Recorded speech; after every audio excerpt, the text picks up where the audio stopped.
tengah era globalisasi dan kemajuan teknologi yang makin maju saat ini, sebuah organisasi harus mampu bertahan dan mau menjadi organisasi belajar. Menurut Profesor Marquardt, dalam bukunya yang berjudul Building the Learning Organization, terdapat 5 subsistem yang harus dimiliki oleh organisasi yang ingin menjadi organisasi belajar.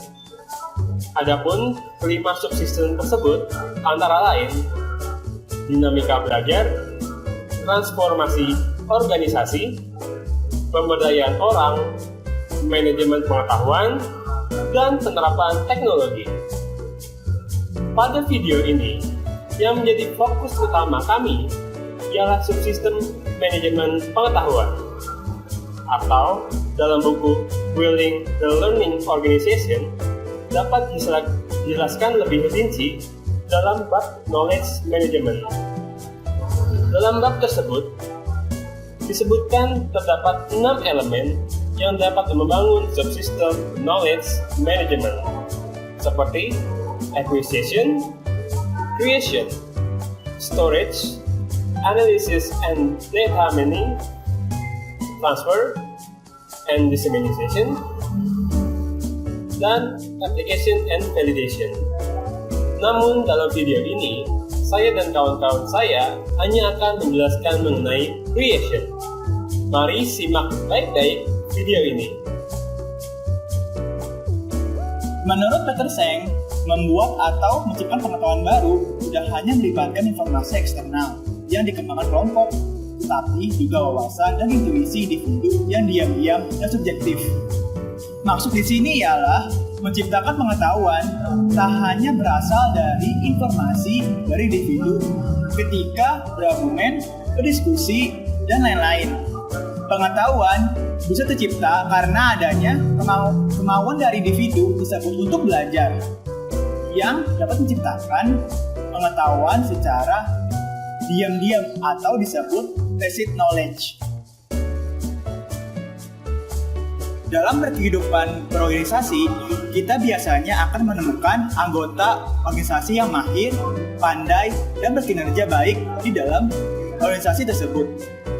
Misalkan kita ambil contoh, ada sebuah kafe yang memiliki seorang barista yang pandai dalam meracik kopi. Hasil olahan kopi tersebut disukai oleh para konsumen kafe tersebut. Tetapi, bayangkan jika barista tersebut ingin pindah bekerja di kafe lain dan tidak meneruskan keahlian dan kemahirannya ini kepada penerus barista lain di kafe itu. Hal tersebut tentu akan merugikan pihak kafe karena kehilangan SDM terbaiknya mereka. Nah, di sini peran knowledge management atau manajemen pengetahuan menjadi sangat penting, di mana pengetahuan dapat diolah sehingga dapat bertahan dalam organisasi tersebut. Oleh karena itu, orang yang disebut master performance atau orang yang berkinerja baik ini bisa disebut aset yang berharga pada organisasi tersebut. Dengan demikian, organisasi harus mengelola pengetahuan yang ada pada master performance ini kepada anggota organisasi lain dengan cara menciptakan pengetahuan tersebut secara eksplisit, yaitu disebarluaskan agar orang dapat memahaminya. Ada tokoh yang mengemukakan sebuah model yang dapat digunakan untuk menciptakan sebuah pengetahuan tacit dan dapat dikelola menjadi eksplisit, yaitu Nonaka dan Takeuchi. Nonaka dan Takeuchi ini membuat sebuah model manajemen pengetahuan yang mampu mengelola tacit menjadi eksplisit. Nama model tersebut ialah model Seichi. Seichi ini merupakan singkatan dari socialization, externalization, combination, dan internalization. Nah, teman saya akan menjelaskan model Seichi ini. Yang pertama, socialization, yaitu proses transfer pengetahuan yang paling mendasar ketika orang berdiskusi atau bertukar pikiran biasanya masih berbentuk abstrak yang tidak bisa disebarluaskan secara masif atau belum diterjemahkan ke dalam kata-kata yang mudah dipahami semua orang dalam organisasi. Contoh ini bisa diambil dari seorang barista kafe tadi. Misalnya, ada pegawai yang ingin atau punya kemauan belajar untuk meracik kopi secara benar, seperti barista yang sudah berkompeten tadi. Pegawai tersebut dapat berdiskusi dan bertanya jawab kepada barista yang berkompeten tadi. Tapi, hasil dari tanya jawab dan diskusi belum dapat dijadikan pengetahuan yang dapat dibagikan. Hal tadi menjadi contoh dari socialization. Yang kedua, externalization, yaitu proses perubahan bentuk pengetahuan dari tacit ke dalam bentuk eksplisit atau disebut tacit to explicit. Maksudnya ialah pengetahuan tacit yang ada dalam diri individu dikeluarkan dan dituangkan ke dalam media lain yang lebih mudah dipelajari dan dimengerti oleh orang lain. Contohnya berlanjut dari seorang barista yang sudah berdiskusi dan mengeluarkan pengetahuan tacitnya kepada pegawai lain mengenai cara membuat kopi yang disukai oleh konsumen kafe tersebut. Ia menuangkan pengetahuannya hanya ke dalam sebuah catatan kecil yang dapat dipahami oleh dirinya dan pegawai yang mau belajar itu. Namun, belum dalam media pembelajaran yang mudah disebarluaskan atau diolah menjadi materi pembelajaran. Yang ketiga, combination. Pada tahap kombinasi, pengetahuan yang sudah terbentuk eksplisit dapat dikembangkan lagi sehingga mampu disebarluaskan kepada seluruh anggota secara umum melalui media yang lebih sistematis, misalnya dengan mengubah pengetahuan tadi menjadi materi pelatihan dan juga dibuat sebuah modul, buku ajar, dan juga video pembelajaran. Contohnya dari kasus barista kafe tadi.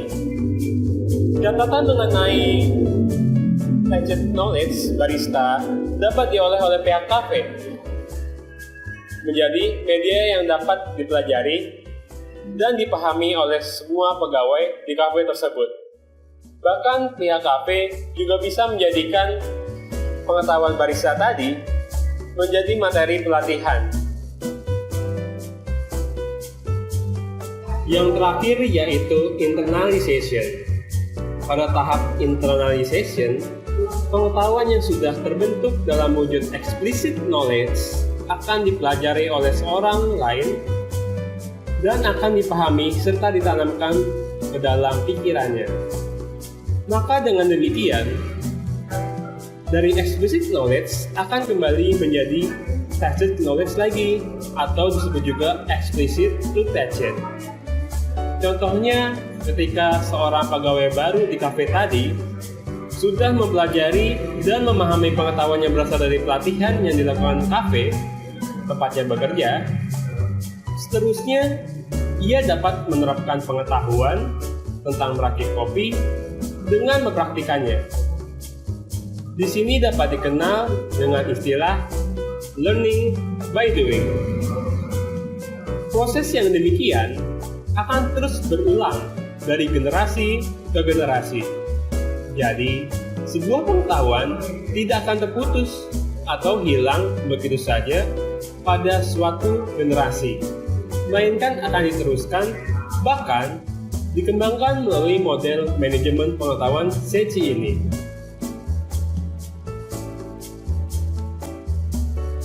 Aktivitas apa saja yang dapat menjaga budaya knowledge management ini? Yang pertama, training atau pembelajaran. Tentunya training atau pembelajaran sudah tidak asing lagi untuk kita semua, apalagi dalam lingkup perusahaan. Setiap perusahaan pastinya sudah memiliki agenda tersendiri untuk menjalankan hal ini. Untuk apa hal ini perlu dilakukan? Hal ini adalah salah satu upaya pendekatan untuk menciptakan pengetahuan yang melibatkan pengerjaan masalah nyata dan fokus pada pembelajaran yang diperoleh kemudian akan menerapkan solusi-solusi atas masalah yang ada. Jika dibuat bersamaan, maka dapat dijabarkan sebagai berikut. Learning sama dengan programmed knowledge atau pengetahuan yang telah digunakan atau telah diketahui saat ini, ditambah dengan questioning atau wawasan baru tentang pengetahuan yang belum kita ketahui. Maka, dengan dilakukannya training, diharapkan ke depannya akan membangun wawasan dan pengetahuan yang baru, baik bagi seorang individu maupun kelompok. Yang mana telah didapat selama proses training atau pembelajaran tersebut berlangsung. Selanjutnya yang kedua. Yang kedua ada on-job training. On-job training adalah mendapatkan pengetahuan yang dilakukan oleh praktik yang telah berlangsung. On-job training dapat digambarkan sebagai demonstrasi dalam pembelajaran. Hal tersebut dikarenakan sifatnya yang praktik. Dalam beberapa perusahaan, metode ini dianggap cukup efektif. Dikarenakan program yang sedang berjalan melibatkan serangkaian percobaan kecil yang berkelanjutan dan dirancang untuk menghasilkan tambahan pengetahuan baru. Tentunya ada keuntungan yang didapat dari hal ini. Yang pertama, menghemat waktu. Yang kedua, menghemat anggaran.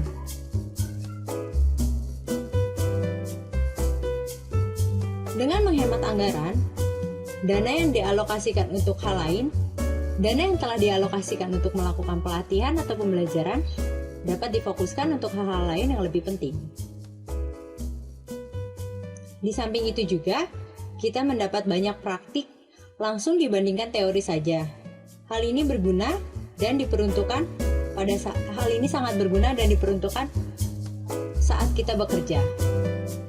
Contoh nyata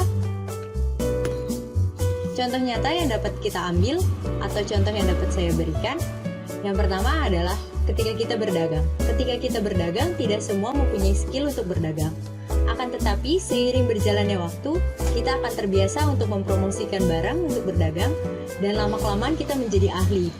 Kita jadi mengerti bagaimana kita harus menawarkan produk kita, dan harus menjelaskan produk kita agar pelanggan tertarik untuk membelinya.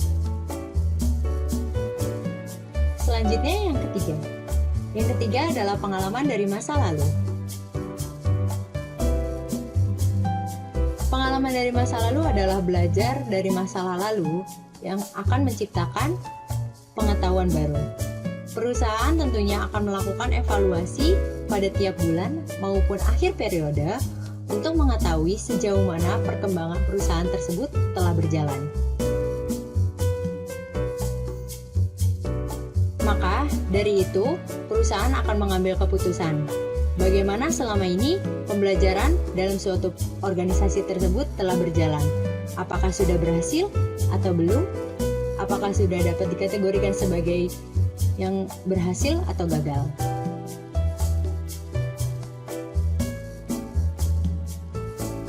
Selama ini pembelajaran dalam suatu organisasi berlangsung, pastinya terdapat kesalahan-kesalahan yang telah dilakukan.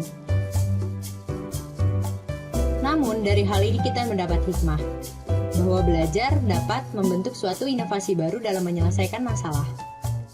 Tentunya hal ini menjadi